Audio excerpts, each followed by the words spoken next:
তাদের প্রতিবাদ করছে। আমি আমার জায়গা থেকে আমি আমার সর্বোচ্চ চেষ্টা করব যেন হোম এবং আইন এই দুটো জায়গা থেকে এই বাচ্চাটা সম্পূর্ণ এবং দ্রুতভাবে বিচার পায়। প্রথম কথা, আপনারা সবাই দোয়া করেন বাচ্চাটা যেন বাঁচে, ডাক্তাররা চেষ্টা করছে। দ্বিতীয় কথা হচ্ছে আমরা যেন এই আপনাদের সাংবাদিকদেরও দায় আছে, আপনারা দয়া করে আল্লাহর ওয়াস্তে দোষীদের কোনোভাবে জায়েজ করবেন না। আপা, পূর্ণিমা নামে একটা মেয়ে ধর্ষিত হয়েছিল, 10 বছর আসামি সাজা কেটে সে কিন্তু কয়েকদিন সেটা আমি জানতে পেরেছি। হ্যাঁ, আপনি একদম ঠিক বলেছেন। এবং সেখানে আমাদের সিস্টেম ওয়ার্ক করছে না। আমাদের সিস্টেম, আপনারা এটাও জানেন যে যুগ যুগ ধরে মেয়েদের এই ক্রাইসিস। আমি তো আজকে থেকে এটা নিয়ে কাজ করছি না, আপনারা তো জানেন। এবং এই 35 বছরে আমি দেখেছি যে বারবার এই ঘটনাগুলো ঘটে। কোন প্রভাবশালীর টেলিফোন আসে, কি বলবো, আমার বলার কিছু নেই, কিন্তু এটা হতে দেওয়া যাবে না। এই কেসটা is a clear cut case.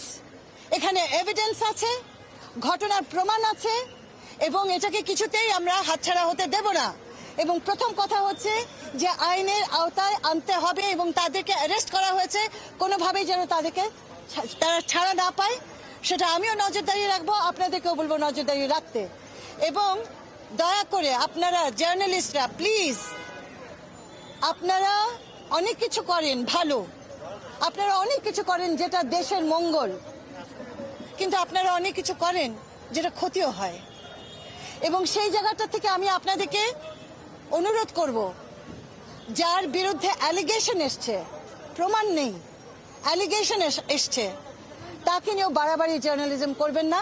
কারণ আমাদের দেশে একটা অ্যালিগেশনকে প্রমাণিত হতে সময় লাগে। কেন সময় লাগে সেই জটিলতা আমার ব্যাখ্যা করার দরকার নেই আপনাদেরকে।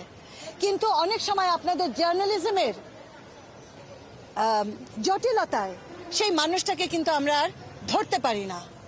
তো আমরা একটা পজিশন নেই যে এই দেশে ছোট বাচ্চাদেরকে ধর্ষণ করবে, অ্যালিগেশন যদি আসে, কারের উপরে যদি সন্দেহ আসে, তাকে আমার অ্যারেস্ট করে ধরে নিয়ে যেতে হবে, তাকে আমাকে বন্ধ করতে হবে। আমি এটা আজকেই জানতে পেরেছি কিছুক্ষণ আগে, এবং আমি অবশ্যই এটা নিয়ে প্রশ্ন করব। এবং আমি ধর্ষিত মেয়ে আত্মহত্যা করছে, বিচার পায় নাই, বড় মিয়া টাঙ্গাইলের ইস্যুটা এরকম ইস্যু তো হয়ে যাচ্ছে, একের পর এক হয়ে যাচ্ছে, বিচার না এবং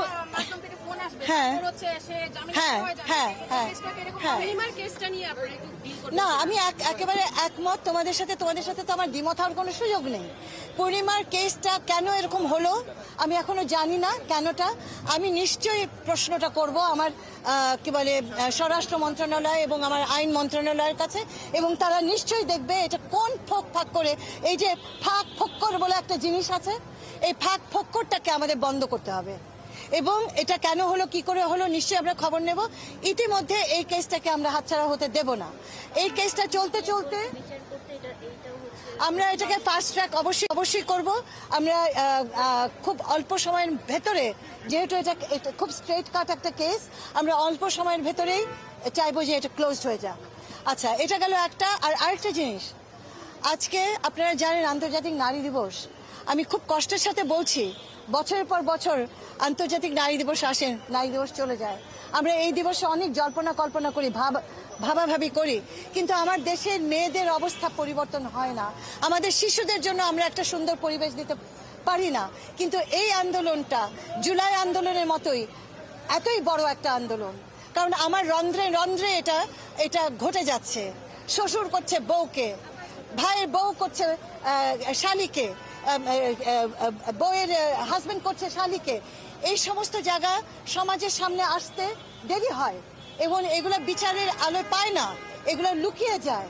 এখন আমরা একটা সিদ্ধান্ত নিয়েছি, 3টা মন্ত্রণালয় এবং কমিউনিটি সহ আমরা ঢাকা থেকে শুরু করে 130টি ক্যাম্প করতে যাচ্ছি। যে ক্যাম্পের ভেতরে আমার হোম মিনিস্ট্রি থাকবে, সমাজ কল্যাণ মিনিস্ট্রি থাকবে, মক্কা থাকবে, অভিভাবক থাকবে, এবং আমাদের জুলাই বাচ্চারা থাকবে। এবং আমরা এই ক্যাম্পটাকে ধরে আমরা সেই এলাকাটাকে একটা নজরদারিতে ভেতরে আনবো। সেখানে আপনাদের সাহায্য লাগবে, আমাদের সর্বশক্তি দিয়ে এই কি বলবো আমি, ব্যাধি, অসুস্থতা, এই অসুস্থ সমাজকে আমাদেরকে সুস্থ করতে হবে সর্বশক্তি দিয়ে।